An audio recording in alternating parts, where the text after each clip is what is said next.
I feel if you are not learning, that you are kind of not living. Life is all about how you evolve over time, because the world is always changing. There's always new ideas out there. And if you're able to kind of relate or see some potential in some of those ideas, then that's like the best situation. That's Gintel Gee, and this is the Powerful Ladies Podcast. Hey guys, I'm your host, Cara Duffy, and this is the Powerful Ladies Podcast, where I invite my favorite humans, the awesome, the up to something, and the extraordinary to come and share their story. These are people that inspire me and remind me that everything is possible. I hope that you will be left entertained, inspired, and moved to take action towards living your most powerful life. Gintel Gee is a badass carving her own path. Raised in South Central LA by families with one focus on achieving excellence and one focused on finding hustle and joy. Early in her life, it became clear to her the importance to always be learning, to serve your community, and to chase what makes you happy.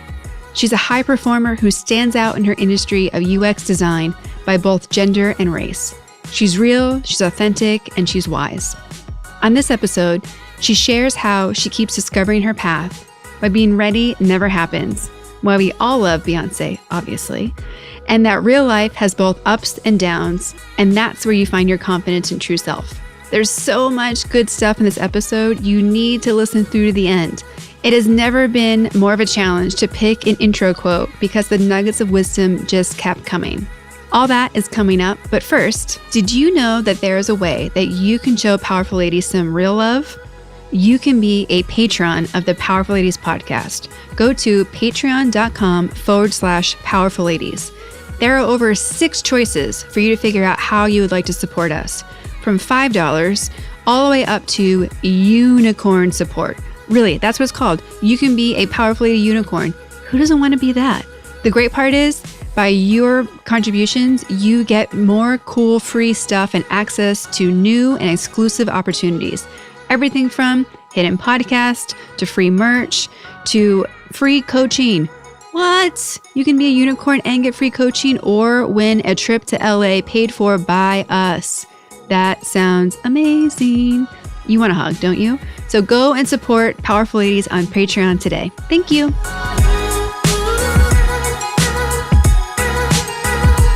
All right, well, awesome. Thank you so much for coming in.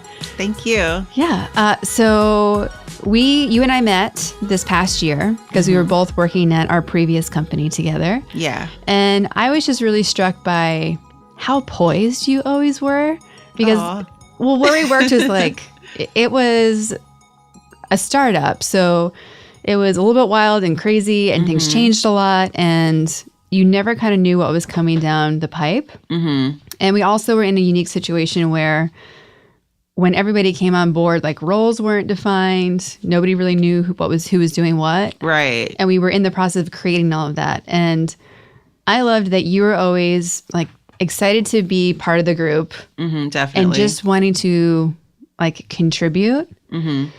And despite all the chaos, you were always calm, like, Yeah. And you could see on your face, you're like, I don't know if I agree with that, but it's okay. Yeah. You just got to let it roll. Yeah, exactly.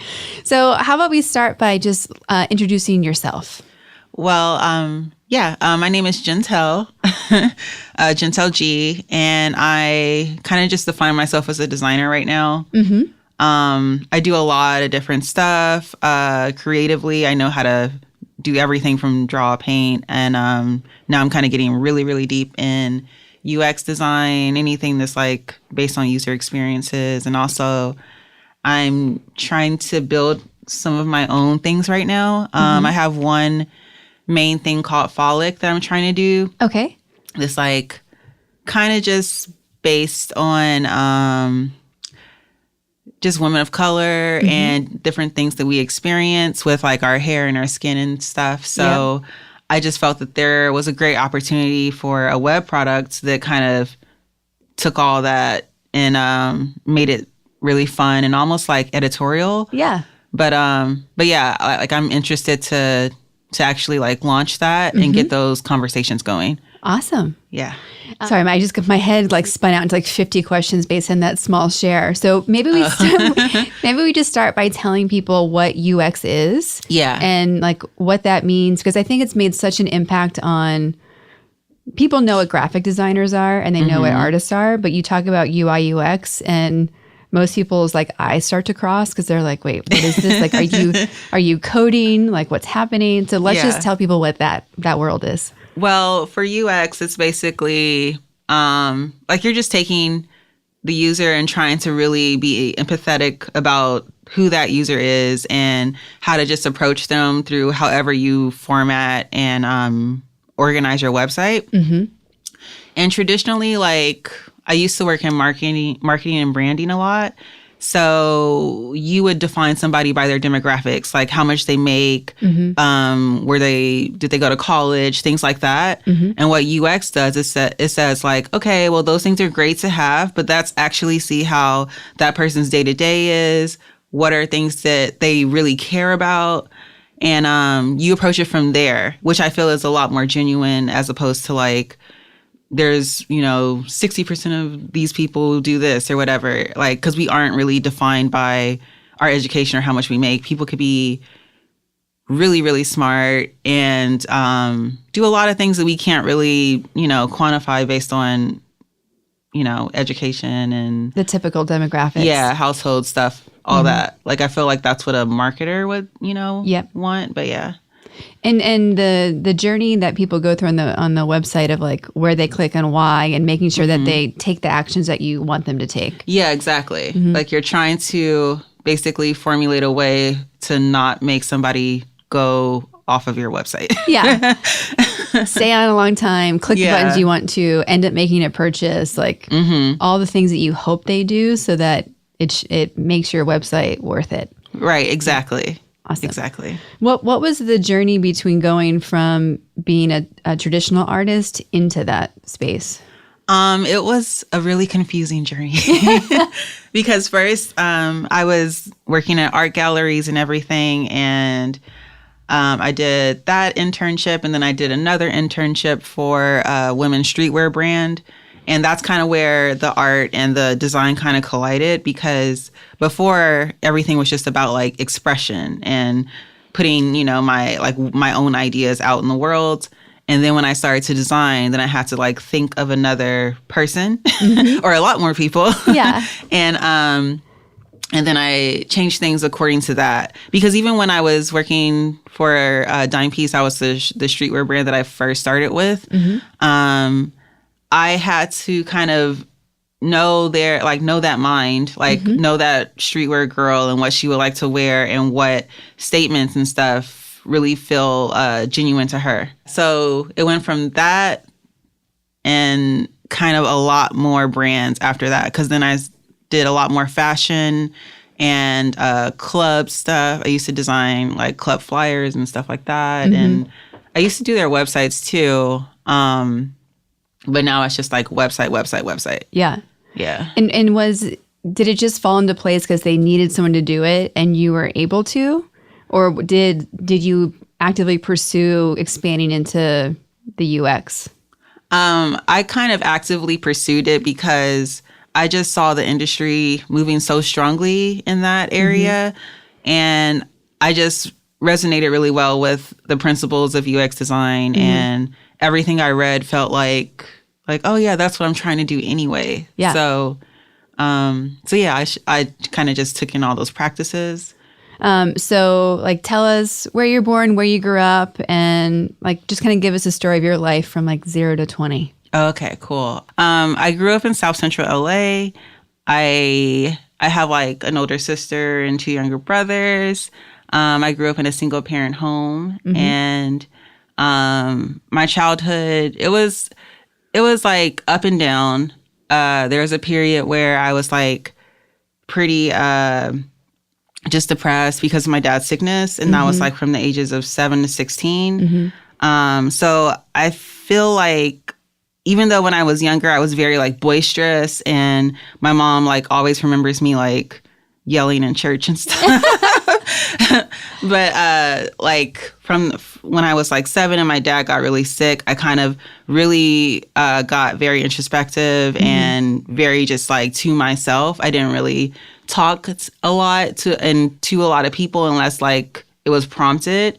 So I kind of got that like I know you like mentioned me being very poised. Yeah. I feel like I got that feeling where I just like kind of wait and let people speak back then because I was in my head so much. And I'm still very in my head. Yeah. But yeah, so I did that and I went to college. I went to Cal State Channel Islands, which was a really weird college. It was weird because like it used to be an insane asylum. Really? Yeah, it was crazy. And who thought it was a good idea to put a college? I have no idea. So was it like, there must be so many stories of it like being haunted and creepy. Yes. So were the classes in the building or did you sleep? Like, was it a dormitory? There's a dorm that was newly built, so that was safe. But for the rest of the campus, there's a lot of like old Spanish style buildings. And there was just like a part, I remember when I was there was a part that they just didn't totally, what's that word? Renovate yet. Yeah. And I did like do one of those trips where we go in the old buildings and stuff while it was like super late. Yeah. I don't know why I did that. Because it was like we were in those buildings and it used to be a hospital. So you still see all those things like murals and all that stuff. And I remember we went into like 2 different rooms and it was like really hot. And I was like, nah, I can't do this. I'm not about to do this. So I just left and I was the only person to leave. So you're now by yourself leaving. Yeah. But I was like, fuck this. I'm not about to like conjure up some spirit with you guys. Well, especially when like you never know what's going to happen. Like, exactly. Is it real? Is it not real? Is it going to follow you home? Like, I don't know. Like, do you like? There's so much you already have to deal with in life. Do you want to have to be like, oh, don't worry, that's just Fred, the guy I picked up that night we went on that tour. Don't worry. Right. It's like so creepy. And I don't know why all those old buildings feel that way. I'm just hoping that ghosts aren't real. And it was just like uncomfortably warm in there, but it was like, I swear it was maybe like 1 a.m. And it's it's nighttime. It's supposed to be really cold, but it was so hot in those old buildings. But that's what I mainly remember. I didn't like fully complete my college education. I dropped out after the second year, which was kind of crazy because I was like a student senator on campus. Yeah, so you were very active. Yes, I was super active and I was into all the admin stuff and just like, talking with everybody. Yeah. But I just started to feel like if I continued to go there, that I would probably go more into my poli-sci, because I was a double major with political science and studio art. So I felt like I would have definitely did more politics there than art, because everything with art kept falling apart. Like, I would get, I got like there was this, I don't know if it was like a contest or something, but I felt like we had to be approved to go on this trip to Paris. And we had to kind of like show that our portfolio was at a certain place. And my portfolio was there. They accepted me and everything. But it was like then to get the money to go there and spend the time there was just crazy. So I was just like, okay, I feel like all the big, opportunities that I want to get, I'm not getting at the college. So then that's when I decided to go into internships. And that's when I interned at like the Grind Gallery at the time.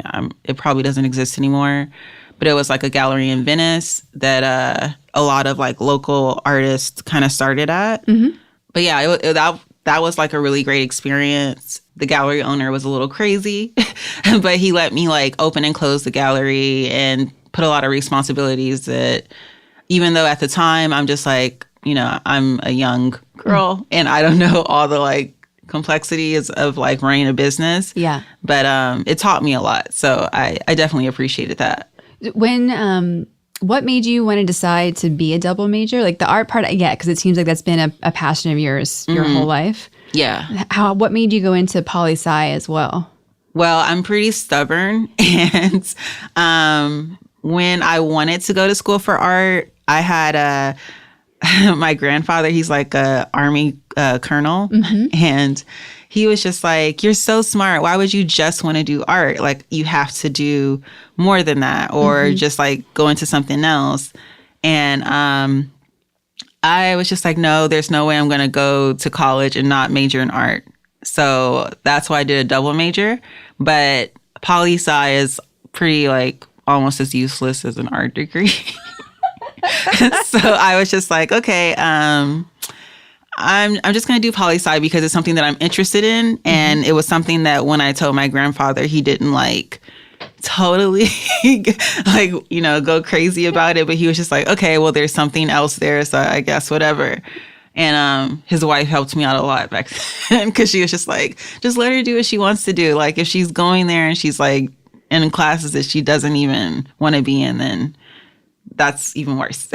Yeah. But yeah. I mean, he must have been really proud of you to be at school. Yeah, he was. Yeah. He definitely was. Because I think because my dad being like sick early on, I didn't really get to spend that much time with my dad's side of the family. And it was like they're like my mom's side and my dad's side are like two very different Black families. Like my dad's side is kind of like, I don't want to say the Cosbys because I can't say that now.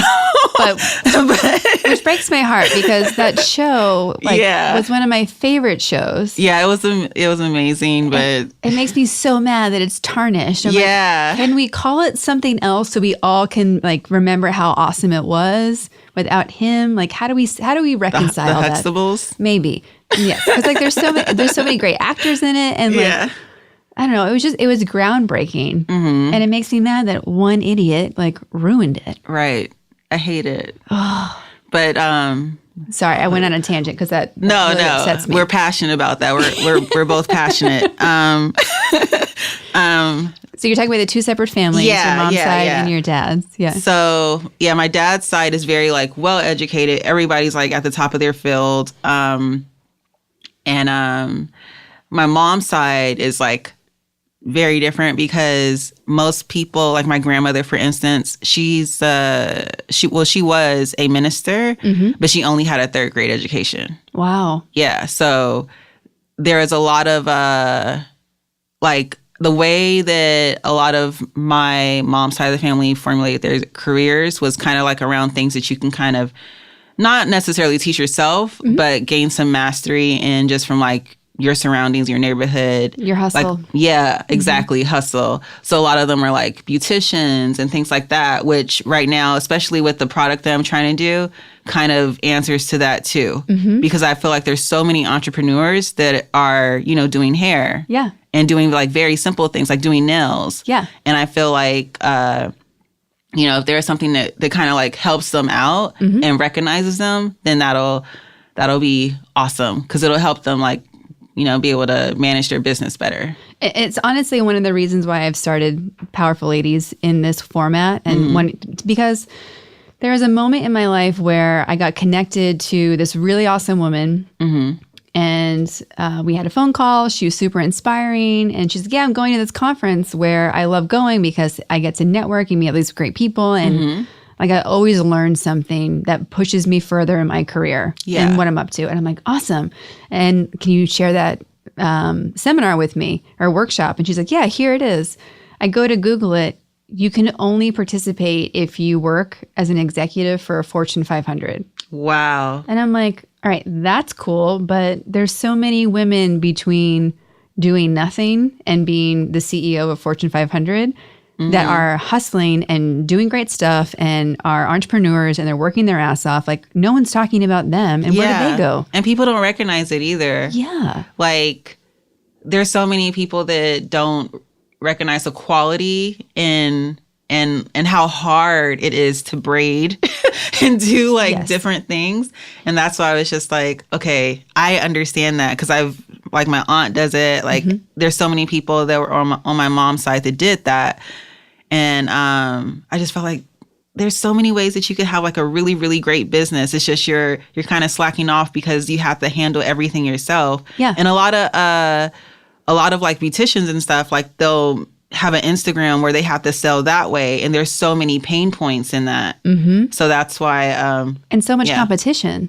Exactly. Like you're right there with all your competition. Yeah. Like we talk about how, it's so trendy right now to be an entrepreneur and do your own thing. And I'm like, time out.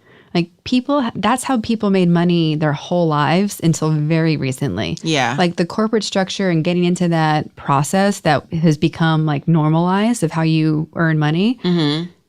Like that's not how it's always been. And I think that there's this disconnect between you used to have to figure out how to earn your own money on your own to now you need like $1 million to have a startup. I'm like, no, like people start businesses every day and they're not getting credit for being entrepreneurs or for having a family business because it's not in the glamorous space. Like it's not going to a Y Combinator. Right. And there's so many things that you have to learn that make it harder for somebody that's coming from like a background where they, just aren't they didn't middle go to class college. or whatever. Yeah, they didn't exactly. Learn business skills. Yeah. So that's also like a part of what I'm trying to do. And not just like my own projects, but just every project. Like I don't want to do things where it's just like there's a bunch of red tape and there's a bunch of like things people have to do in order to receive something. Yep. Like I want to make it as easy as possible. Well, and like I'm so glad we're talking about that because that's really a passion of mine. Like previously, I have a nonprofit, Hello Possibility, and the whole objective is to make it easier for people to do good. Because it made me crazy because we were trying to do a fundraiser and I'm like, you've got to be kidding me. Like nobody wants our money. Nobody's able to help. We're too small, too insignificant. And I'm like, what? Like we need everyone. Like we need everyone being their own hustler. We need everybody who wants to give back, being able to give back. Like, why are we making it hard for people to earn a living or to give back? Right. Like, what? Stop. And you wonder why there's so much complication and all this other nonsense going on in the world. And it's like, maybe because we just make it too hard for people to win. Right, right. And I just think that like even I was looking at like a TED Talk. I'll link it to you later because I cannot remember anything right now. That's okay. But it was this guy and he was just talking about how a lot of big businesses, they'll have a charity initiative where they're like trying to give, I don't know, they're trying to solve some issue and they formulate and they're trying to like, get all this money. But how those type of charities never really do anything. Yeah. Like the benefit of having them is, like you might as well just give away the money and not like, create all these things that somebody has to be in order to qualify for it. Yeah. So, it was a really great TED Talk. I'm probably paraphrasing it terribly. That's okay. But yeah, he spoke about it really like in a great way because that's kind of what kind of sucked out the passion for me a little bit at like the last place that we were working because I was realizing like all the charities that we were doing, even though they were like great charities, it was all like something where somebody had to qualify for something and they had to be a certain type of individual to get money. And actually, I think like the best charities are the ones where they don't give you those, qualifications. Yeah, those requirements. And they make it to where you could spend the money on anything because you'll actually like, and this is what he says in a TED Talk, you'll be surprised on what people spend money on when you just give it to them without any like, oh, you have to do ABC. Yeah. Like a lot of people will, spend money to like invest in themselves, like learn things themselves that are online or, maybe they need something that, you can't really think of that need as like, maybe you're, a CEO or something. You don't know every single need that somebody has. And some things could really help somebody if they just straighten, something out. Yep. So I think that most cases are like that. So that's kind of where my mind is at when I try to do anything involving charity, giving back. Well, I would love for you to be on the committee that we're going to build eventually to figure out how we take the Powerful Ladies charity forward. Oh, cool. Because for the past 4 years, that's how it all started, right? Women, I'd call my friends, ask them to host something around the world. They'd charge $10-$20 to have their friends participate. Could be a yoga class or dinner at my house, something easy that you were already doing because we're all so busy. Yeah. So it's basically like have fun, be social, and give back all at once. Yeah, yeah. And we would pool the money. And the first year we gave the money to womenforwomen.org that helps women who have survived civil war in their country. Oh, wow. And that was really cool. Like, it's an amazing organization. We got to sponsor 9 women. And they do a lot of stuff because they're very 360 in giving them emotional support, education, training, and even like things that we take for granted that people don't know, like basic financial literacy and like how to open a checking account, how to save something, what are some skills you have that can translate into how you can earn money. Totally. So that's so important. It's so important. Like I think there's also the other thing I'm excited about for Powerful Ladies is to like start at 0.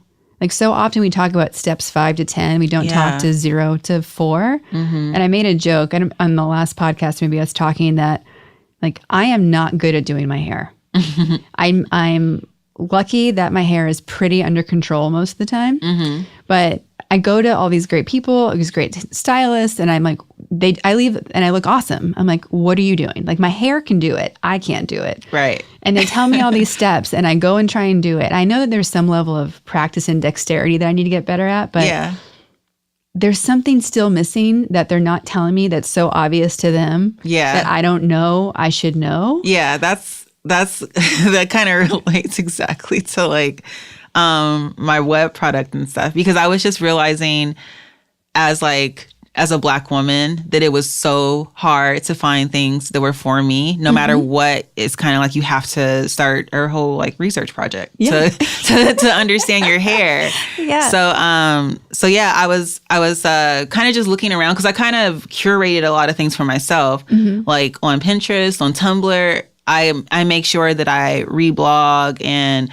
repin things where it kind of looks like me, so I could kind of see myself. Yes. And that's kind of where the passion for my project came from. Because I'm like, why is it so hard for people to just be able to see themselves? Because like if you have, okay, I know hair typing is probably something that a lot of people don't know about unless you do have like kinky hair. But like I would type my hair as like a 4C, which means that it's very coiled. Yeah. And which is why it looks awesome when you wear it natural. Thank you. You're welcome. Yeah, I wanted to do something where it's like, okay, you go to a homepage and, you know, maybe you see like a lot of different hair things, but maybe you're just like, I'm trying to look for something that I could actually do and recreate. So there's like a filter where it says like, you know, from type 1A, which is like a really like straight hair, to 4C, like what is your hair type? And you could just pick whichever one you want to see. And then there's all content just from that. That'd be amazing. Yeah, because that's what I was like, I pretty much do this on every single website that I'm on anyway. Like I find people that are like-minded, and that's kind of what most products do, even on like Facebook and stuff. You're trying to find groups and people that you relate to, or that you already know in real life. But yeah, I want like the web product to be like, okay, well, here's all this hair stuff, and we try to make it as basic as possible. Here's all these other like information articles, whatever. But we want to make it, you know, easy for you to just be able to see things that, you know, you actually want to see. Well, I can imagine too that if you aren't educated in the even classifications, like to know which one you are, must be like daunting. Right. There's so many choices. Like that's how, like, even now when you look at foundation, I mean, I'm happy that they finally have 50 shades because everyone is so different. Like even Jordan and I were sisters and we would need I didn't know that. Oh yeah, she's my little sister. And so we would still need different products. Like we look alike, but we don't. And and so like I can't, every time I go in, I'm trying 50 things because I don't have a way to go into a normal path. Right. And it should definitely be a lot easier, especially if we're like, I feel like there's so many websites. Like there's that app where they just read books to you. What? Like someone like bedtime stories? Yeah. Okay, like I need to find this. It's the Calm app. Oh. And they have like the rainfall and all Yes. types of stuff going on behind. But yeah, like I feel like if we're solving those type of issues, Yeah. like why haven't we just like been able to solve like hair stuff? And why are we just now like solving like, foundation things? Because there's like industry leaders for sure. Like Fenty is an industry leader. Yep. But all these other makeup brands, they're just like, oh, you have 50? Well, that's like, but they're not doing the study of, people's undertones and stuff either. Yeah. So it's like, no, like if you're going to care about it, you have to actually, do the research, do the work. Yeah. So, yeah. The analogy in my head is astrology, right? There's like 12 basic buckets. But then if you really want to be able to get your horoscope, you need to know like what time you were born and where was the Your moon. ascendant, your Mercury. Suddenly you need 50 other things and you're like, okay, like now this is complicated. I need to go see someone who has a degree in this so I can actually figure out what's happening. Are there degrees in astrology? I'm sure that there are experts out there. Actually, I got recommended a woman to be on the podcast who is another Powerful Ladies astrologer. She's like, you have to have her. So she'll be on here eventually. That's so crazy. Yeah. Because I just found something that I like a family album that I made when I was younger. And it for the life of me, I couldn't remember what time I was born. Yeah. And I know you need that. So then it had 12:32, and I was like, oh yeah. I could finally see all the little, signs that I am whatever, and Venus and all that stuff. Oh yeah. Because I'm interested in it. I don't take it too seriously because it's so complicated. But I do like to just read it just to kind of it's fun. It's fun. It's like the same reason you go down the Instagram rabbit hole, right? Yeah. It's entertaining and you're like, ooh, maybe that is true. Like if it's good, you're like, I'm keeping it. If it's not good, you're like, that's not me. Right. Yeah. I love it. It's like I don't know. Sometimes I even try to, I do this little game with my boyfriend where I'll like read a horoscope and I'll be like, does that connect to you? And then he's like, yeah, sort of.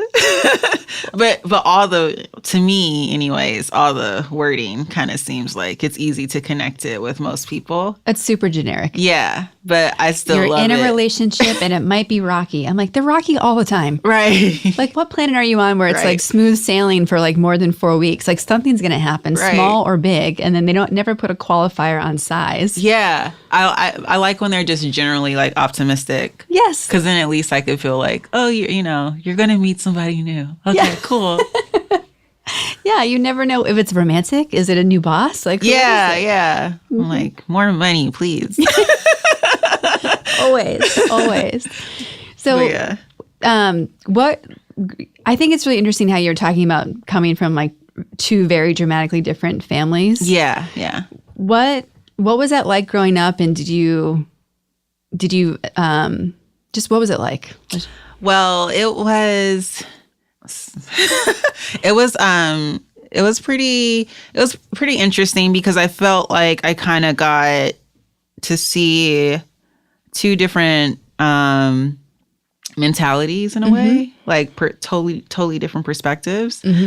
And I mostly stayed with my mom, so I kind of ingrained more of her lessons than anybody else. Yeah. But I just kind of like, from my dad's side, I just saw like this requirement of excellence, basically. Yep. Like anything that I did, I wanted it to be something that I cared about, that I put a lot of effort into. Otherwise, you might as well not be doing it. So, so that's kind of what I got from them. And also just like education. Like I was always totally interested in almost anything. Yeah. And when I was really, really young, I wanted to be like a doctor of divinity. Ooh. Yeah, it's this really complicated title that I think I just loved because it was complicated when I was younger. I was just it sounded fancy. Yeah. But it was just like this person that I think in some instances would be able to see other books of the Bible. Because they're like deep into it. Yeah. But yeah, so I was interested in that because I had like a really big interest in morality when I was younger for some reason. And from my mom's side, it was just this, even though like it was harder to grow up on that end because my dad's side was definitely more well off. there's just this sense of joy.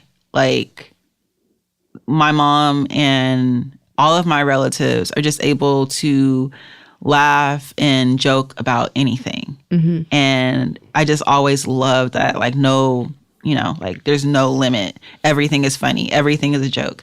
And yeah, like I really, really appreciated that. So I kind of, when I talk to, because what happened from when I was like, I think 10, was that my dad's side of the family kind of checked out. And I think it was because like seeing my dad already was really painful because he had multiple sclerosis. So like different parts of his functioning, like, you know, like he wasn't able to talk eventually. He wasn't able to, like, you know, move around or anything. It kind of went pretty aggressive with him. So I kind of, well, not just felt, but I saw that like they were withdrawing from me because I reminded them so much of my father. And even after, when I was maybe 22 or something, I think that I did something with my uncle at like some family thing. I forgot what the occasion was, but he looked at me in the face like directly, and he was just like, "Wow, you look so much like my mom." And it was like a big point for me because I was just like, that's like, it's like you look in my face and you see like all the relatives and things that are like painful. So that was kind of like my impression with that side of the family. And yeah, even though I always like respected them, I did kind of have like a little, I don't know, like I was just like a little upset that they did kind of check out in that way.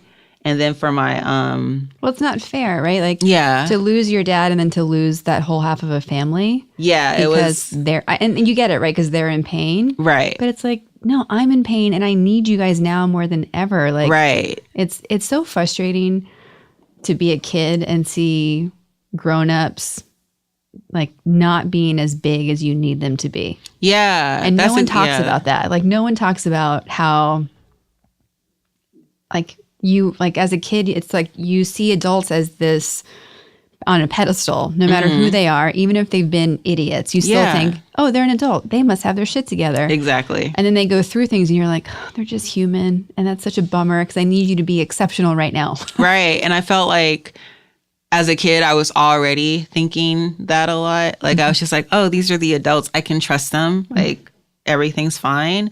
And I was dealing with some pretty painful things because of my dad's condition. So I kept looking to them, and sometimes it would be reciprocated and sometimes it wouldn't.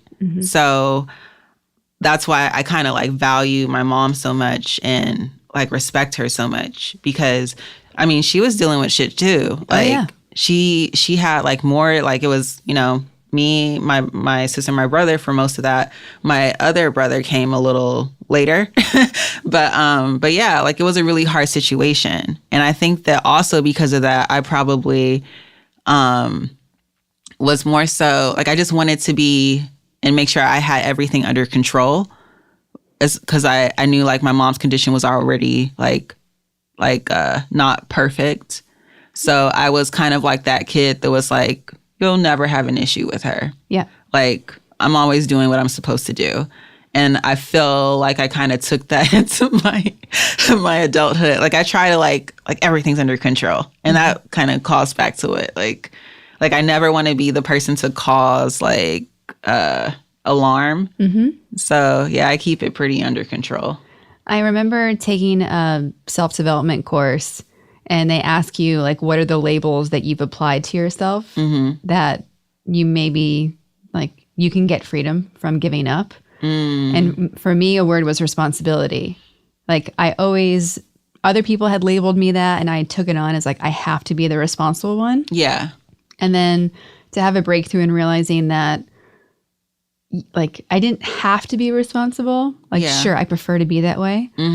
Because I think it just makes workability happen. Yeah. And it have integrity within it. Right. But to realize that I didn't have to be responsible all the time. Like, other people could be more responsible in situations. Right. Like, it's given me a little bit of freedom to relax in some areas and remember that sometimes it's more important to be having fun than worrying about like, is this responsible? Yeah. Which maybe compared to other people on the responsibility scale, like that might have given me 10% more craziness. Like I haven't gone off the reservation on it yet, but at least it allowed me to give up like having to be it versus choosing to be it, which is like a completely different power structure with it. And I had to like, that everything kind of calls back to something for me right now, because I've been going to like therapy for the last few months, and like my therapist had to tell me like, you need to chill out. Like you are like taking on a lot of different things for different people that they don't even realize. And yeah, it was, I think that I definitely needed somebody to tell me that, because I was just like overdoing a lot and just in so many different areas trying to like, and I'm not only just thinking of like what I'm delivering, I'm thinking about like communication, how I talk to people, making sure that they're okay, and like a bunch of stuff. Like I'm always just like, I don't know, thinking of every little detail. So I had to kind of let that go so I could give myself space to breathe. You have to. Yeah. I think so often people who are high performers are always asking other people how they are. And it's so rare that anyone asks us. I'm going to group myself into that. Like, yeah, definitely. How often, like, I can probably count on my hands how often somebody asks, like, how are you? Or do you need help? Like, that's crazy, because every time I talk to anybody, even they hit me up randomly, I'm like, how are you? Yeah. Like I always, I try to like get like the real answer too. I'm like, how are you actually doing? Yeah. And I pride myself too on being like one of those friends.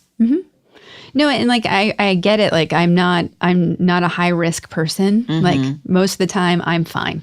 Yeah. But you have to check in with those people. Like you have to check in with everybody. And when it's bad, it's really bad.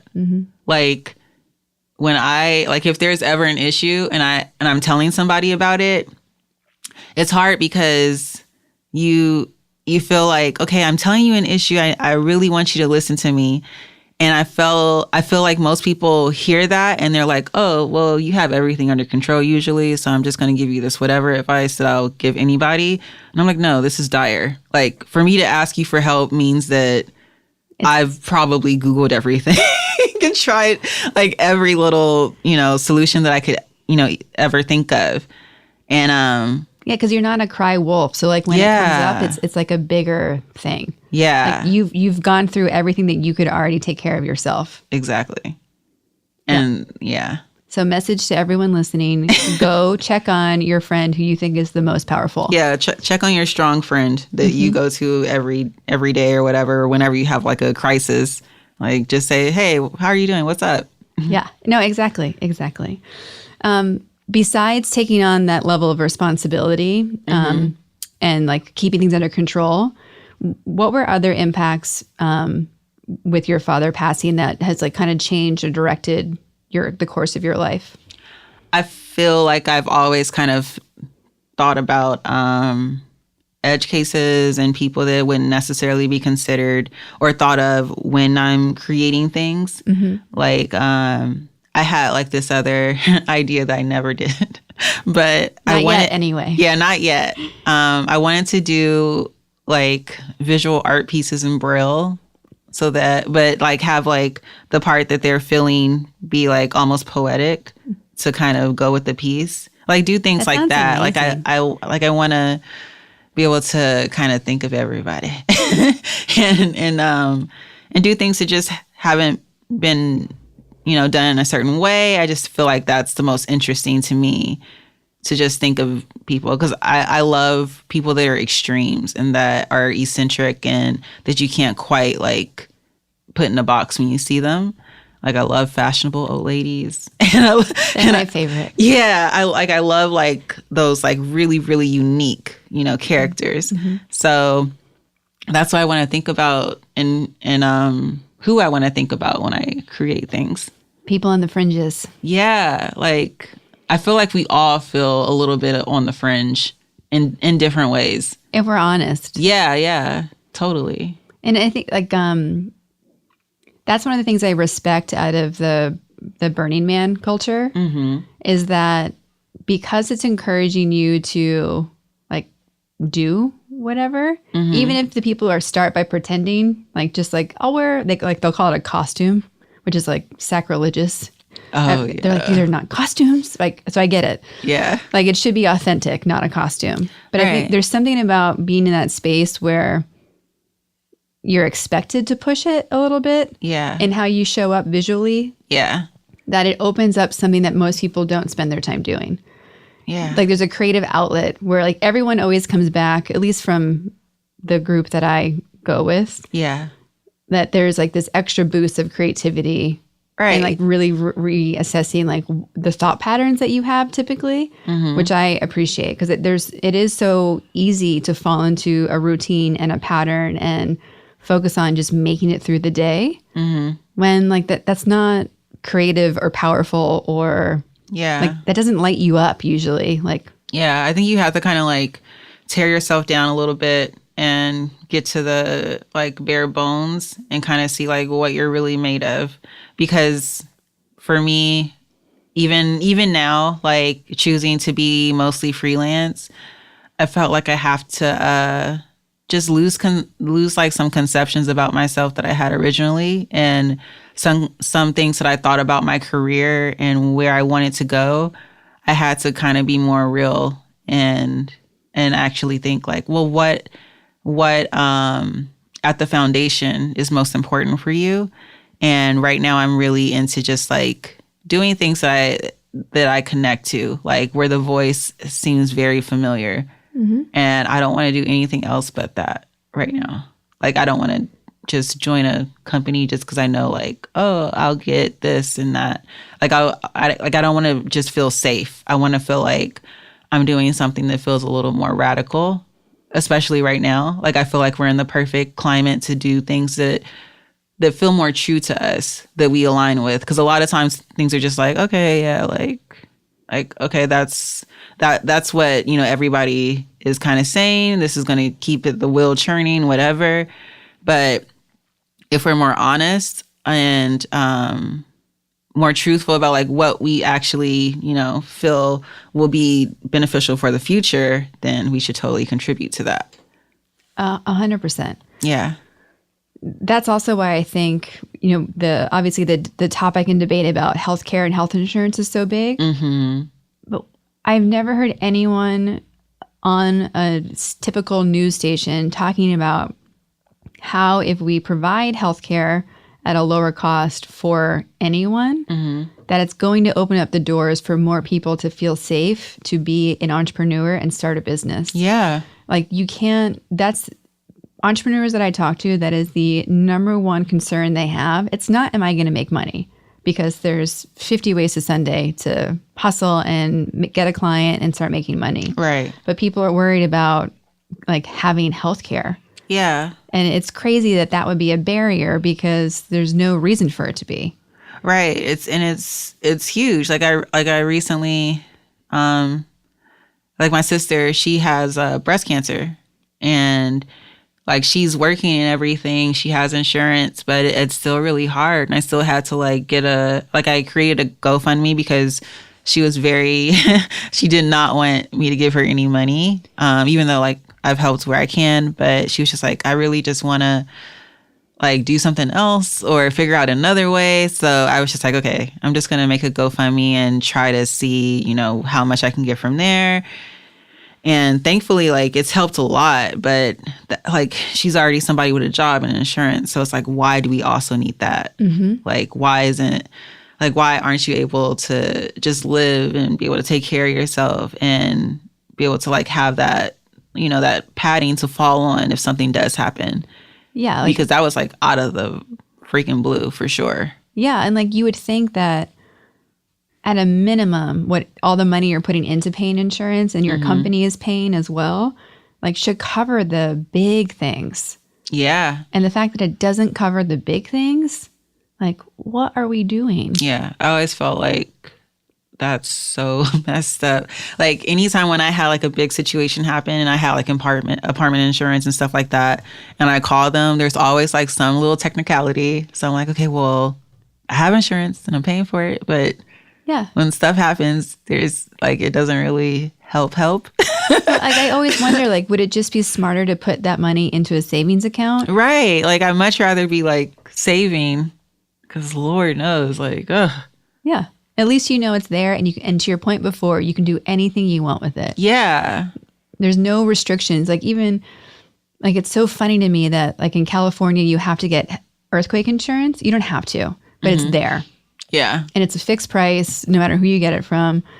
And there's so many stipulations behind it. Yeah. Like, whoever approved an act of God not being covered by insurance? Like, that's what I have insurance for. Right. Like, I need insurance for the act of God. Right. Like, that's what I don't know is going to happen. Like, I can't prevent that. Right.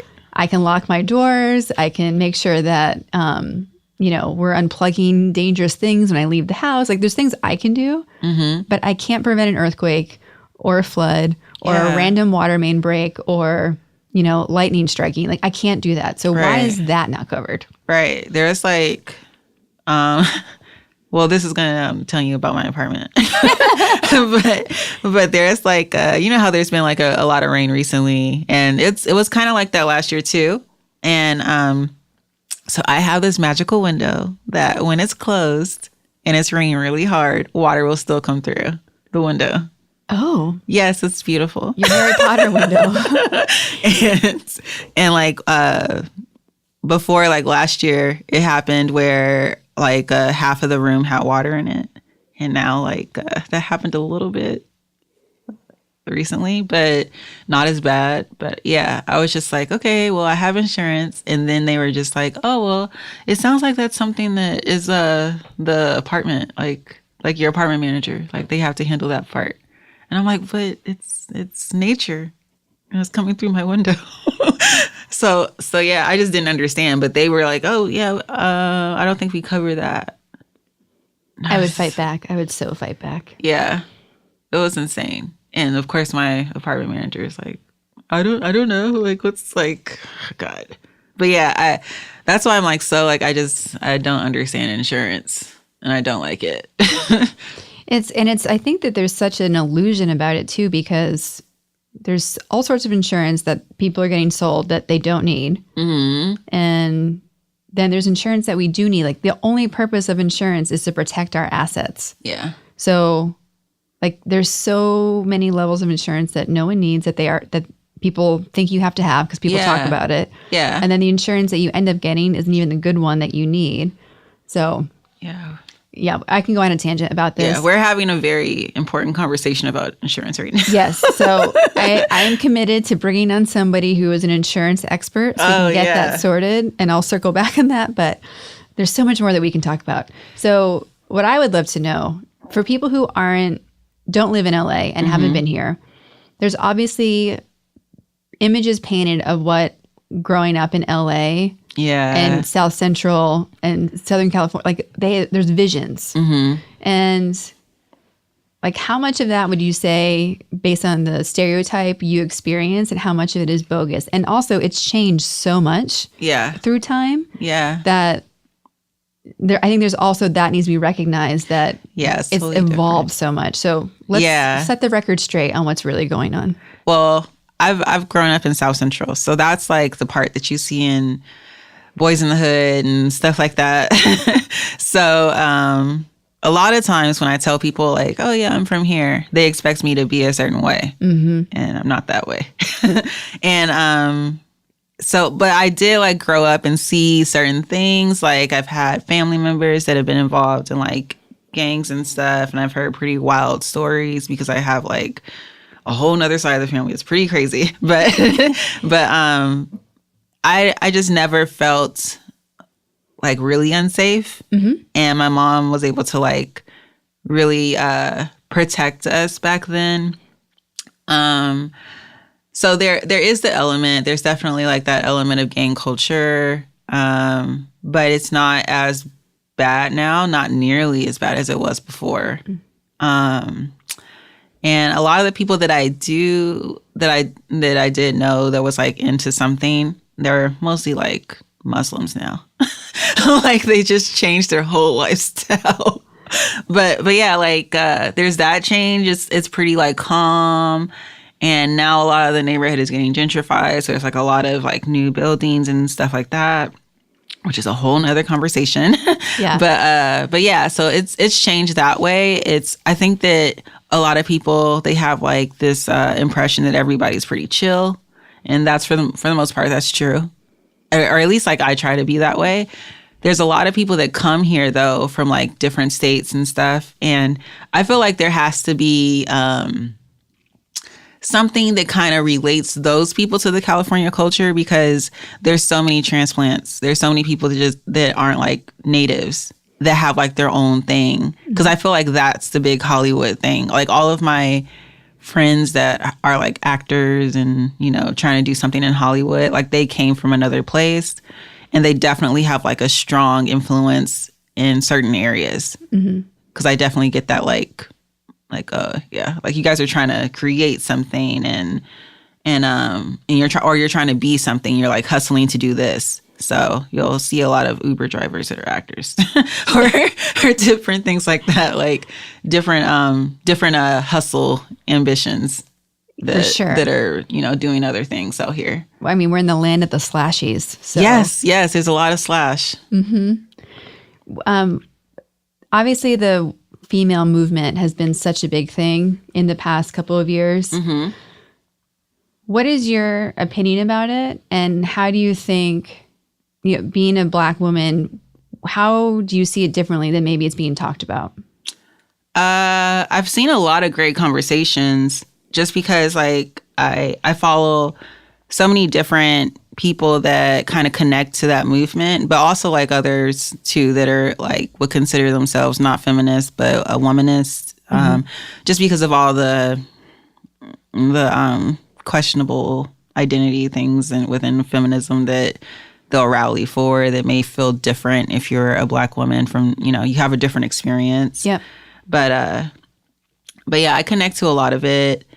I do see those issue areas where it would be better to have a more diverse voice. What's an example of one?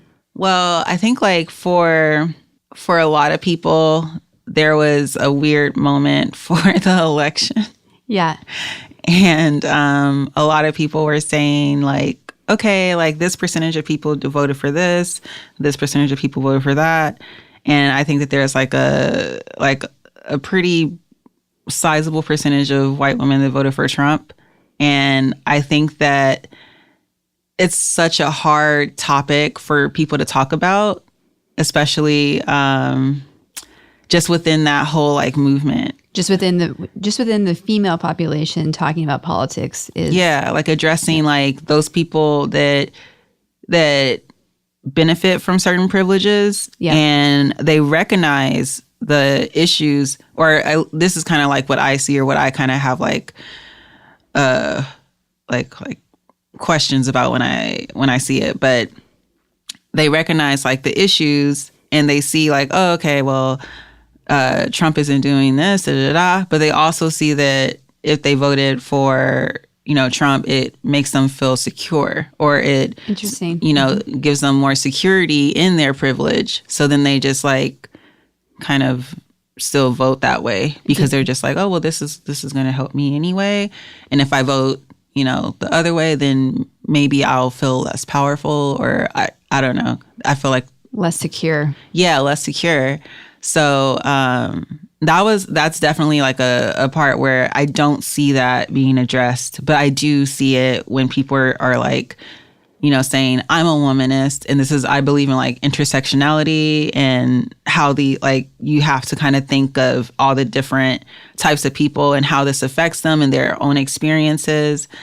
And like I respect, you know, that. And although I do love the women's movement, and I went to the march and I did like a lot of things in DC or in LA. In LA, because I can't go. But yeah, I went to the one in LA, and when I went there, it was beautiful, and I saw all different types of women, and even like, you know, some people that were trans and stuff. So I loved that. But I do think there has to be more transparency and a more vocal voice that that kind of like talks about the things that are a little harder to talk about because it's just like, okay, well, how, like, I think a lot of people are like, okay, you guys, when it's Thanksgiving, you have to talk to your families and kind of see where they're at and have those conversations that are uncomfortable. But I think a lot of people, they kind of get in those, they get in those, you know, environments, and it's just like hard, you know, but it's like also like what you're fighting for, the, you know, like the end goal of all of this, like equality and, you know, having other people feel validated is really, really important. Yeah. And there has to be something that kind of helps people feel that a little bit more strongly, or even though brave enough to have the conversation. Yeah. Because, yeah. Like I feel like there has to be more done on that end, but it's kind of like I don't even know like what's the proper platform or, you know, area to really have that discussion in a substantial way where you're, you know, talking to people and seeing like why they do these things, why they're still voting certain ways, and you know, kind of like breaking past that mentality. Well, I think it's hard. I think there's some fundamental things of that. A lot of people do not have a diverse circle that they interact with on a daily basis. Yeah. And diverse on whatever level you want to choose, right? Right. So for people to actively pursue having more diversity in their life, I think is one thing, just to see it and experience it and be like learning. Right. And then I also think it's really hard for like people to be brave to like push those conversations like at Thanksgiving that you mentioned. Right. Like, because there's so much, people are so afraid of being judged on both sides. Yeah. And it's like, how about we just talk about it? We agree. There's not going to be any judgment. Like, just talk. Like, everyone gets a voice. It's almost like when you were in school and they'd pass around like whatever object it was that like gave you the floor. Like, how do we allow people to talk through it? Yeah. And allow questions to get asked? Yeah. In a neutral space, even if it's really hard to be neutral. Yeah. But if you fundamentally believe that people are good and they don't want to hurt people, right? Like, how do we get through that? Like, most people are making selfish choices every day because that's what animals do to survive. Yeah.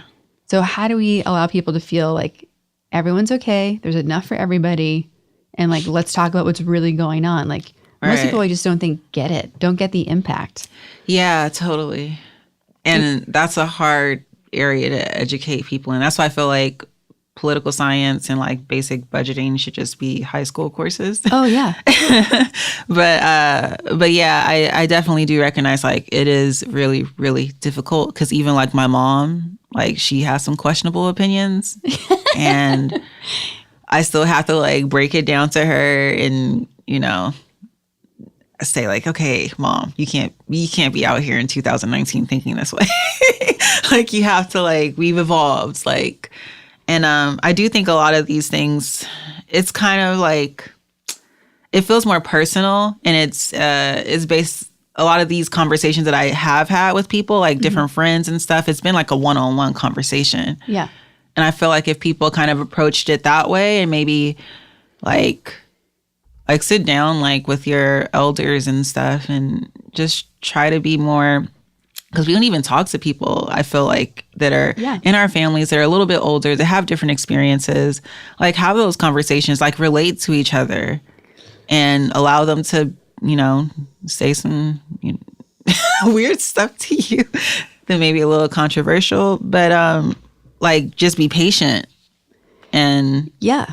I think that's actually a great message of like, just pick one person. Yeah. Like even you talking to your mother, right? Right. Just being like, this is what I see. This is what's going on. Like, where are you at? Why? And like, it's okay to like start with somebody that you know you have the space for the listening. Right. And then like, okay, then just move on to the next person. Like, yeah, you don't need to take on being a crusader with the most opposite person from you to start. Right. Oh, please don't. That's so frustrating. Like, don't do that to yourself. Because so one thing I would say is be conscious of what you could do and what mentally like don't disrupt your, mental space too much. If it's crazy, if you know it's going to be like insane, don't do that. But like if you're talking to somebody where you kind of see like, okay, well, they're kind of getting there. There's some struggle a little bit, but I know that they'll be able to relate to me in a certain way if I was, if we just like kind of talked one-on-one. Those are the conversations where I would get into it.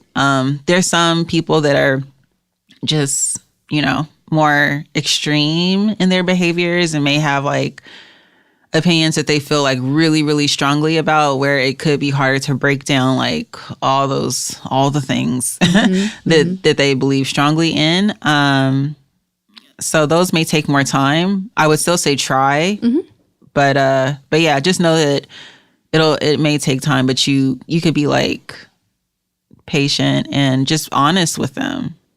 And I think it's okay to have a position of speaking up when you feel like it's the right moment, and then also having like a one-liner in your pocket about what you can say so that you don't need to participate or tolerate something. Yeah. Because there's a way to shut down a conversation without having to have the conversation. Right. So like for an example, like if someone's making a joke that's inappropriate or that offends you or something, like what's a pre-recorded one-liner that you have that you can pull out of your pocket when that happens, like just to shut it down, like, hey, that upsets me, like let's move on, or whatever that is, so that you can, because I think people get really upset because they don't want to tolerate it around themselves, but they don't have something to stop it with. So how can we not tolerate it and like change subjects or move on or like remove yourself from that situation? Yeah, I get more blunt now. Yes. Yeah, because before I've been pretty like, I don't know, like reserved. Passive? Yeah, and passive. And I feel like a lot of people are like pretty passive right now. A lot of people feel like if something comes up, maybe they don't have all the information, and it's hard to feel confident about, the things that when politics is already really, really confusing and complicated. But yeah, if you just kind of, if you're able to just say things that you believe in and that to be true, I feel like if you like keep it there, then you're fine. And if you also just don't allow it to go too far, because sometimes when those conversations happen, and sometimes my boyfriend, like even he will like sometimes say things where I'm like that's homophobic. Like you can't say that. You gotta. I think it is important to check the people in your life that, like when you're there, like check them, like shade them, check them, do all those things, because people just need to speak up more. Yeah, and yeah, like it's not really all about having all the details. Maybe you don't know the percentages and all that stuff, but I think that you could just come from just a basic place. Like we're all human. You need to be able, like you need to respect other people. Like I don't. Like sometimes when people say certain things, it is a really sharp, just disrespectful comment on a certain type of person. Like I feel super obvious. Yeah, like I feel like most things are like that. So you could just, be blunt and just like, no, I'm not going to tolerate like you talking that way about that. I do not believe in that. That's not like one of my morals or anything. However you want to say it, but yeah, like just make sure you say it. Yeah. And then at least you can sleep at night knowing that, not thinking like, oh, I should have said something. Right. Yeah, it's a really hard. I think that's the hardest cultural thing that we're dealing with from a communication perspective right now. Because most people I talk to agree that they want more communication. They want these topics to come up. They don't want there to be things that we can't talk about. And it's almost like everyone's in the room. It's almost like a couple, like at a school, or no, I'm going to go back farther. Like when you go to a school dance and like all the boys over there and the girls over there, like they want to talk, but they're all afraid to talk. Right. And you're like, how do we just make that space in the middle? Like, okay, like, all right. So you have to find a few people that are going to go and do it first. Yeah. Cause it definitely gets confusing. Cause I've been on Jezebel and the comment section is kind of crazy. Cause sometimes you'll see somebody that's trying to understand the topic, and it gets kind of just muddled over. And yeah, like I know there's totally different ways to respond. Some people are more just like, no, like I'm not even going to explain it to you. Mm-hmm. Like that's not my job. And I didn't like, do all this work myself just to have to like educate you later. But for me, like I'm very big on patience and like trying to like relate to somebody in a substantial way. Like anybody that I interact with, even when, it's somebody that I probably won't see the next day.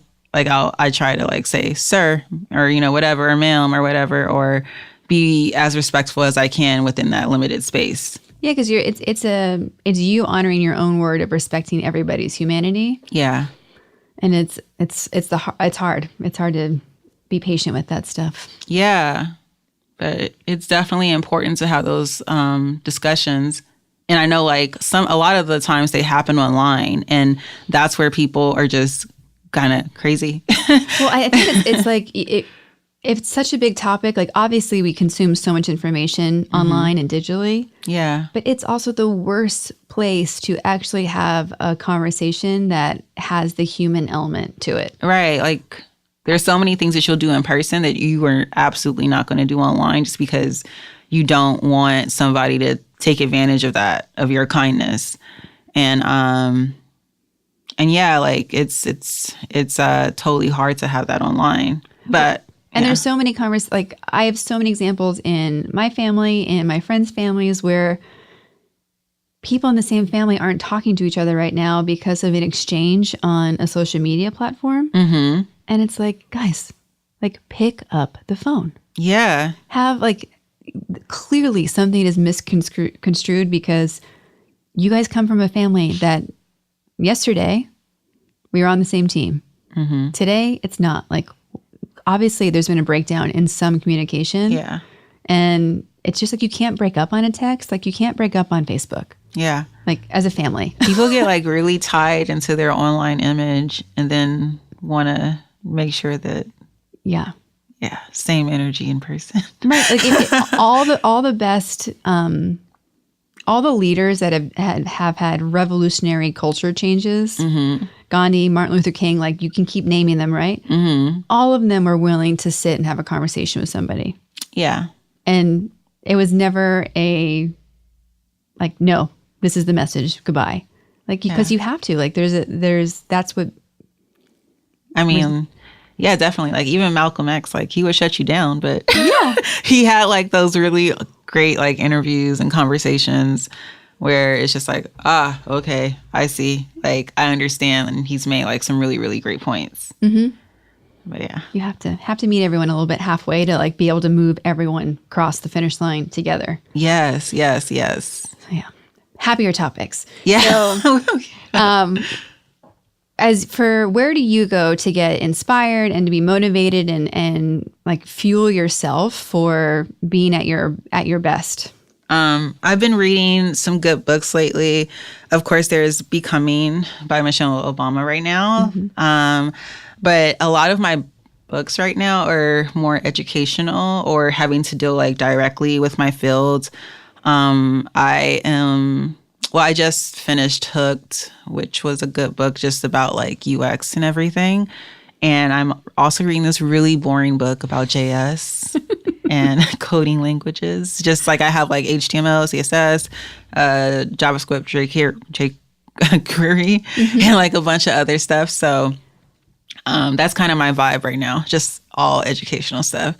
But there's other books too that are also just like really great books to read that are about culture and race and all those. Like I try to like at least read a few every year just to make sure that I'm sharp. Mm-hmm. But yeah, there's that. But I'm mostly into the educational stuff.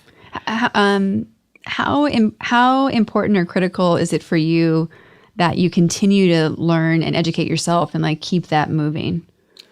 I feel like if you are not learning, that you are kind of not living. Like I feel like life is all about how you evolve over time. And that's why I love like, fashionable ladies and stuff like that, because I feel like it's not like they just didn't stop in their time and say, oh, okay, well, this is just what I'm going to do. I'm going to keep on doing that until I die. Like it's just like refreshing to have somebody who's always present. And that's what I try to be, because the world is always changing. There's always, new ideas out there. And if you're able to kind of relate or see some, potential in some of those ideas, then that's like the best situation. Mm-hmm. What are some things that you wish you knew when you started on your career journey that you know now? I think back then when I was starting, I probably I was just so unaware of so many things within the industry.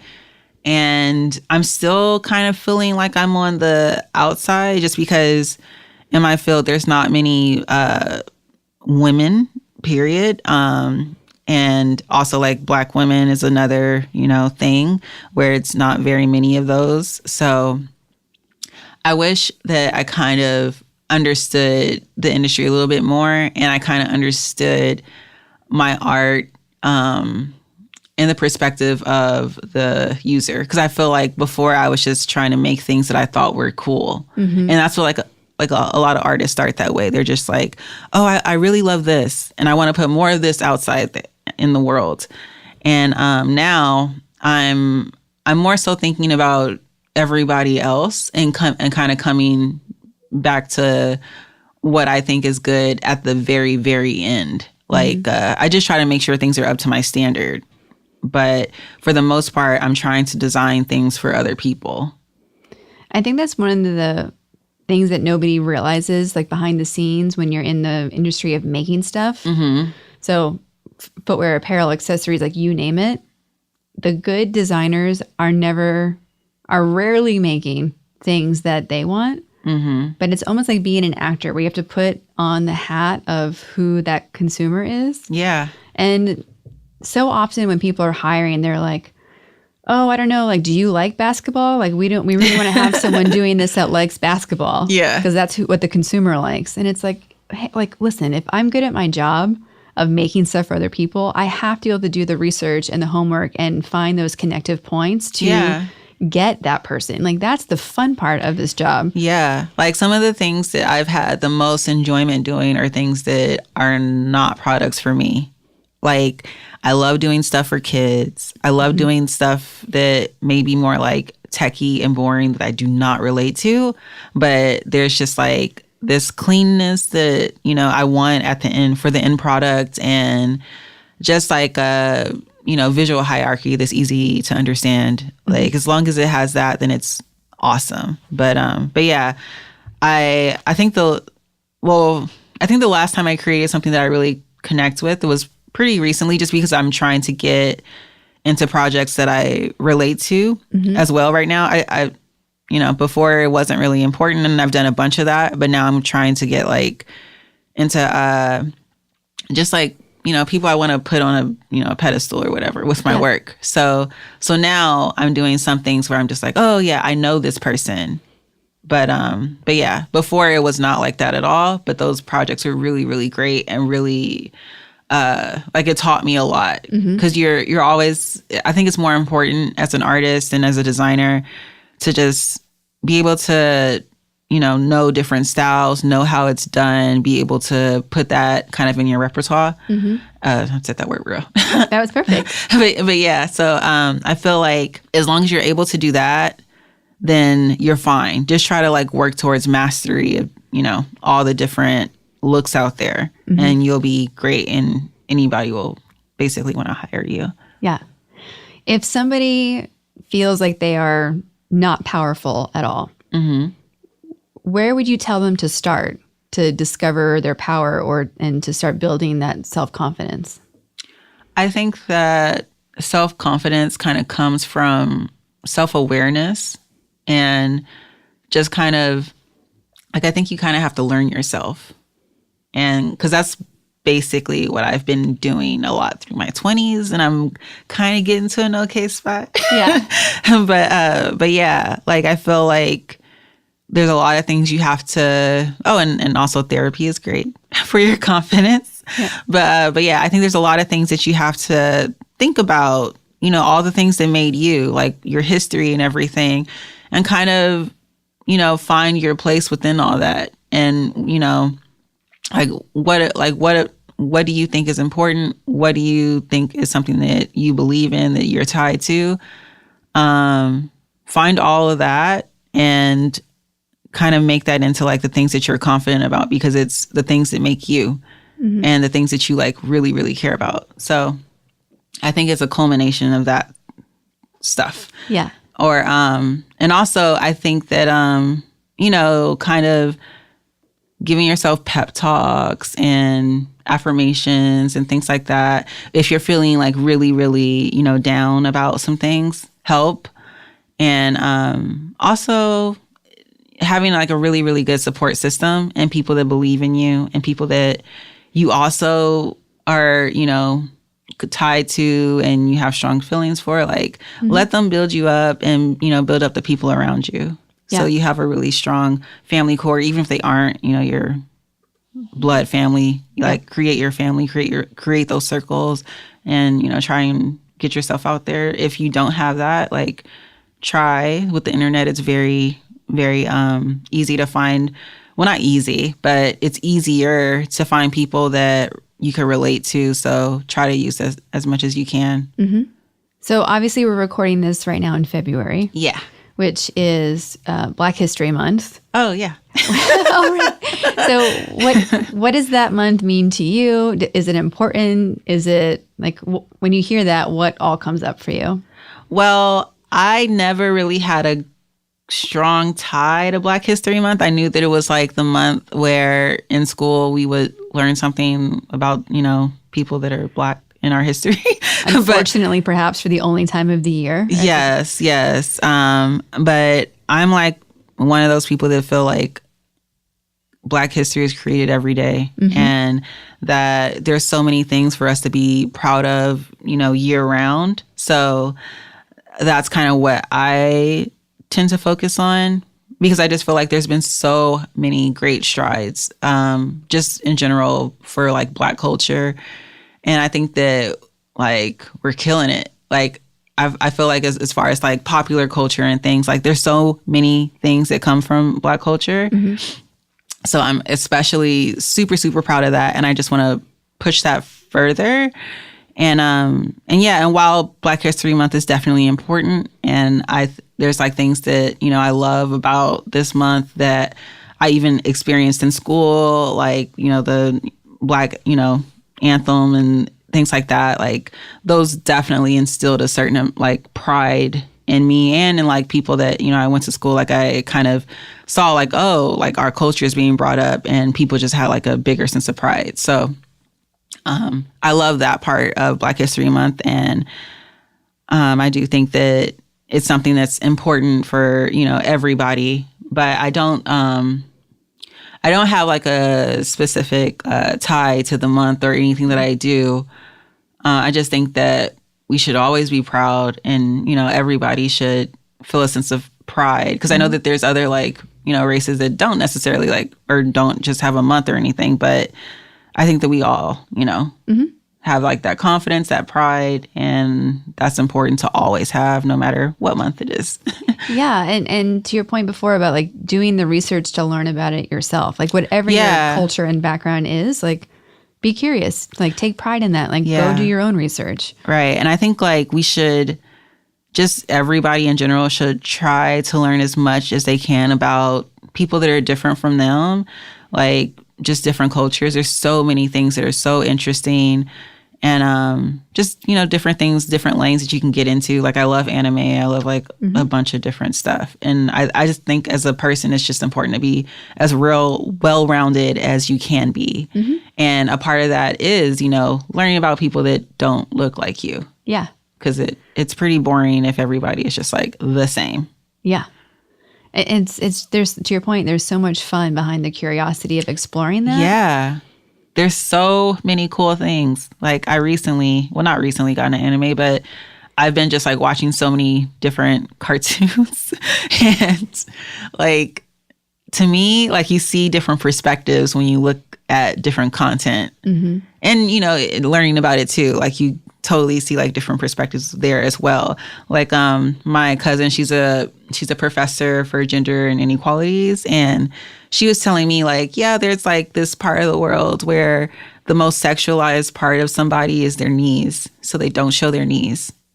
But like boobs, everything else, like that's fine. But like just don't show my knees. So I think like things like that is really, really like interesting, and it starts to, you know, make you think differently about your own life and American culture itself. Because if you can see that, and if you see like, oh, well, in other, you know, countries or places they sexualize this part, then it kind of makes you feel a little different about like your boobs and stuff. Yeah. They're less significant. Yeah. Like you're like, oh, well, there's different perspectives. And in another place, like this will be, you know, sexualized and, you know, so it gives you a certain amount of freedom because you're like, oh, these are all human things. Like humans made this up. Yeah. So like I could be a little bit more free in how I operate, knowing that I don't have to be tied to like societal, you know, ideas. Yeah. But yeah. And then who are the women that you look up to the most? I look up to my mom, definitely. My cousin is like, I look up to her so much. I don't even know if she realizes how much I like just love her. And I also have like really great friends and like a mentor, Sarah Honey Young. And my friend Paula Mendoza, she's been awesome just throughout my career and just having a friendship with her.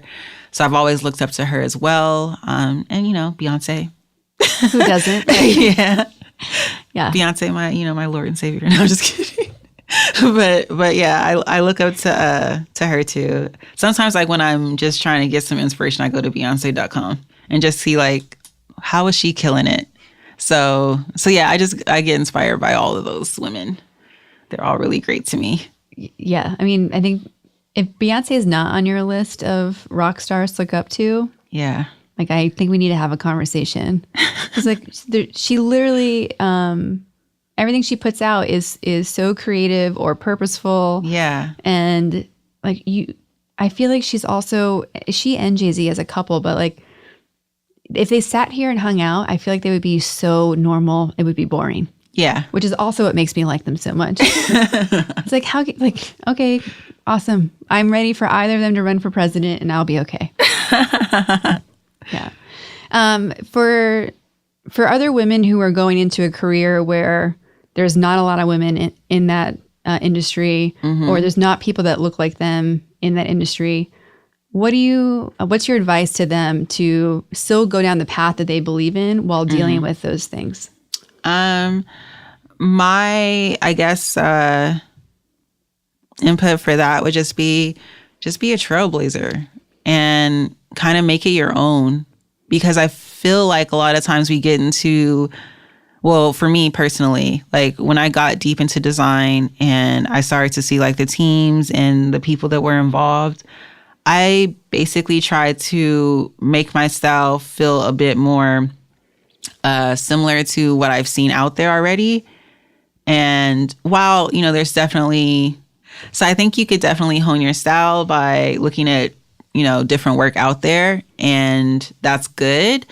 But I also think that once you feel that you're you're an expert or you're at a certain level where you feel confident, that you need to kind of explore, well, how do I want to do this? Because everybody is kind of like, they don't really have a set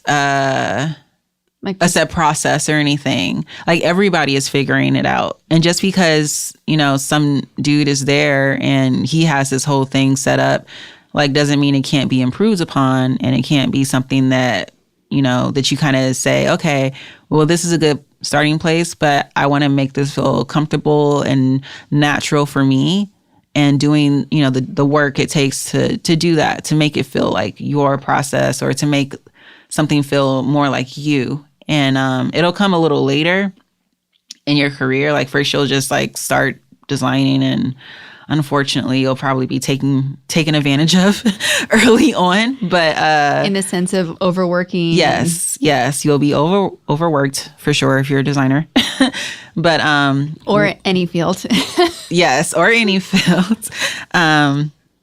But yeah, like after those years of like learning and kind of honing that in, just, you know, give yourself time to like make things yours. Mm-hmm.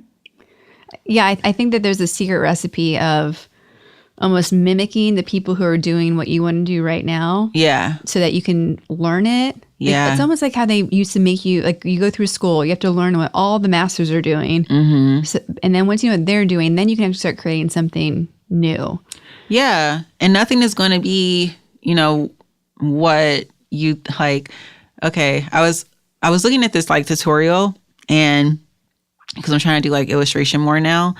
And the guy was talking about how, you know, when you're first starting, you have like these artists that you love, and you're like, oh, I really want my work to look like that, and I want my style to be like that.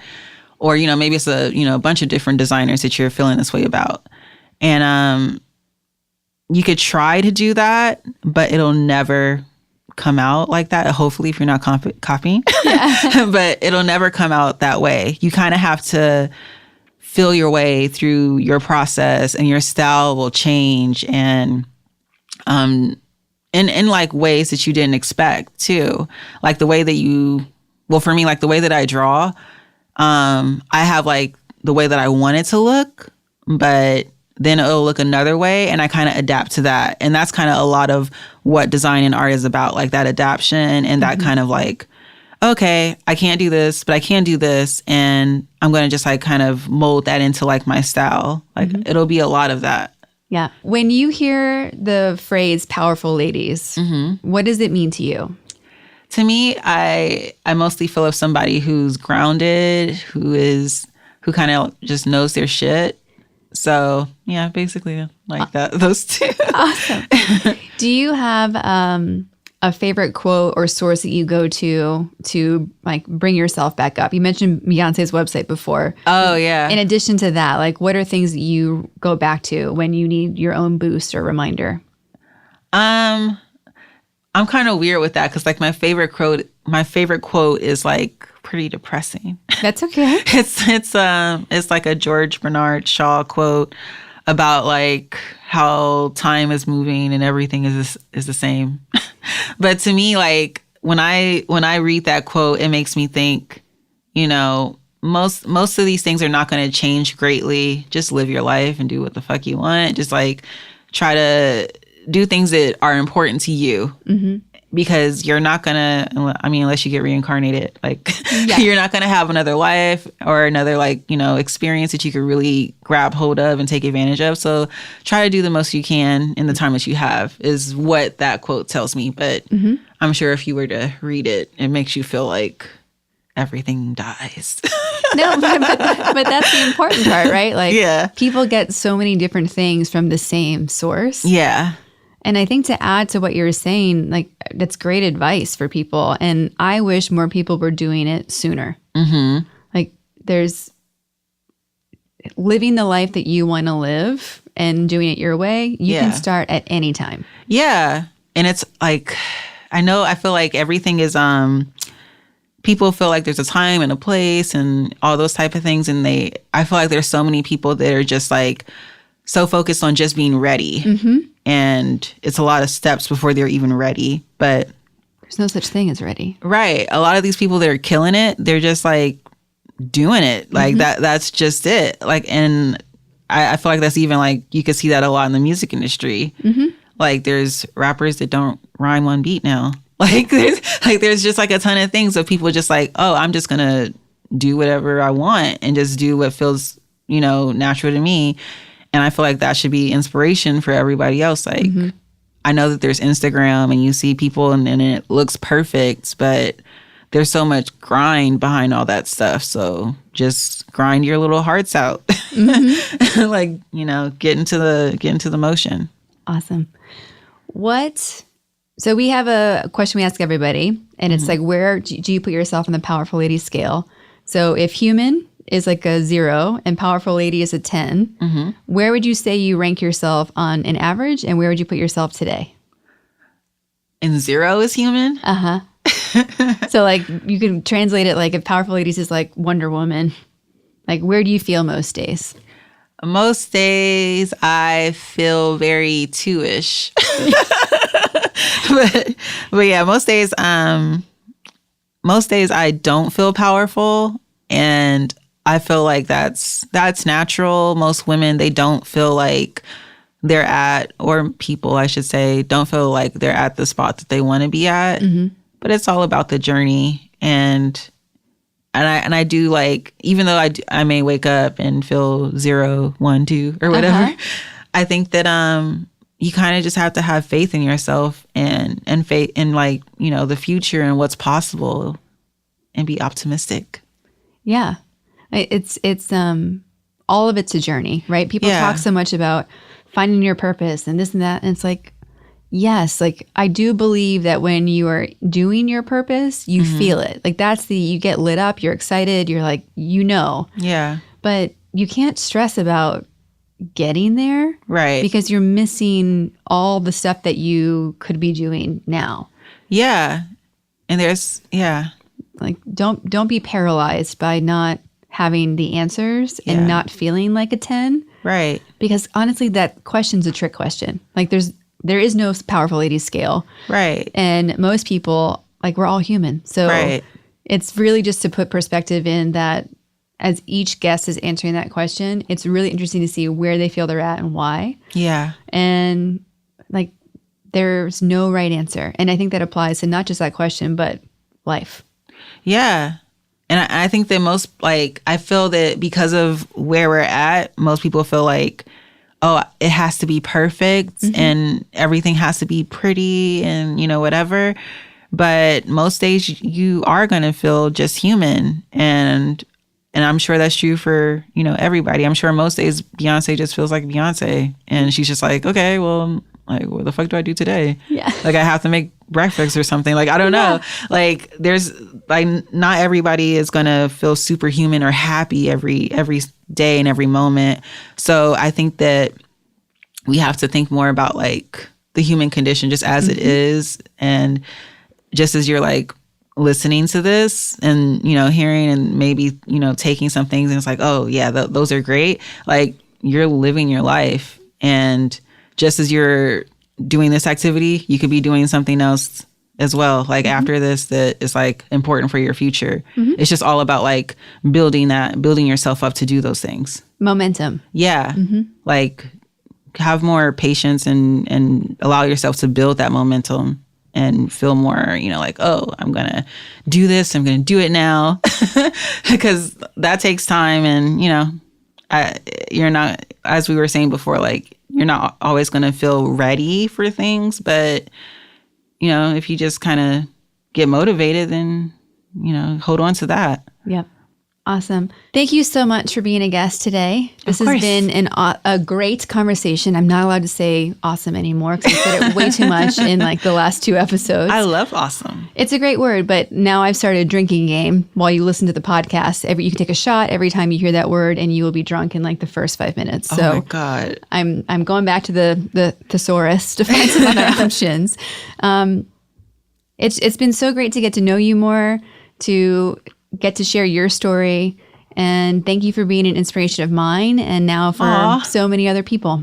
Thank you. Thank you for, like, inviting me here to have this conversation. I was really excited about it. And yeah, like, I love you, and I loved, like, working with you, and I hope that we get to do other stuff. For sure. Powerful Ladies stick together. Yes, totally.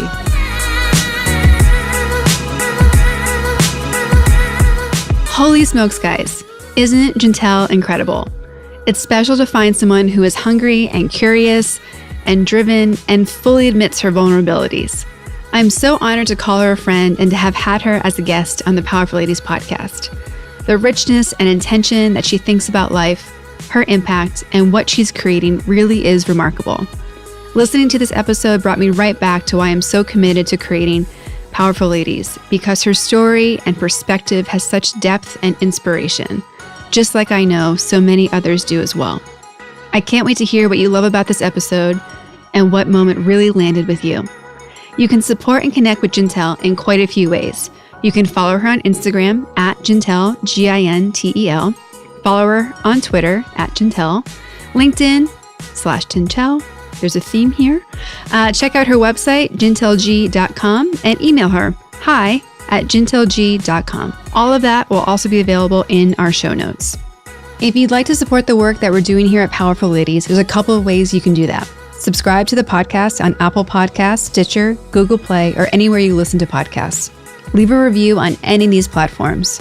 Share the show with all the powerful ladies and gentlemen in your life. Join our Patreon account. Check out the website, thepowerfulladies.com, to hear more inspiring stories, get practical tools to be your most powerful, get 15% off your first order in the Powerful Ladies shop, or donate to the Powerful Ladies One Day of Giving campaign. And of course, follow us on Instagram at Powerful Ladies. For show notes and to get the links to the books, podcasts, and people we talk about, go to thepowerfulladies.com. I'd like to thank our producer, composer, and audio engineer, Jordan Duffy. She's one of the first female audio engineers in the podcasting world, if not the first, and she also happens to be the best. We're very lucky to have her. She's a powerful lady in her own right. In addition to taking over the podcasting world, she's a singer-songwriter working on her next album, and she's one of my sisters. So it's amazing to be creating this with her, and I'm so thankful that she finds time in her crazy busy schedule to make this happen. It's a testament to her belief in what we're creating through Powerful Ladies, and I'm honored that she shares my vision. Thank you all so much for listening. We'll be back next week with a brand new episode. I can't wait for you to hear it. Until then, I hope you're taking on being powerful in your life. Go be awesome and up to something you love.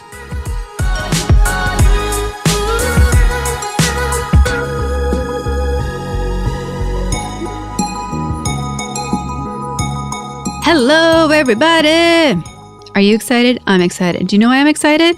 Because there is amazing merchandise at the Powerful Ladies store. Go there today, thepowerfulladies.com. Click shop. Buy things for yourself. Be inspired. Buy things for your friends. You can do it. I like big books and I cannot lie. What do you want them to do, Kara? I want them to go and visit thepowerfulladies.com, go to tools, click read, and see all the awesome books that I love, our guests love. You click on that picture, you can buy them. And guess what? Every time you buy a book there, you help support Powerful Ladies. What? I know. What? Listen, guys, if you love what we're doing, support us. Buy some books on Powerful Ladies. Do it today. Support yourself. Support yourself and your brain. And buy some books. I should know. I don't read. I should read. And now Jordan is fired from the Powerful Ladies because this is a literacy promoting organization and we can't have her spreading that nonsense. I'm gonna read.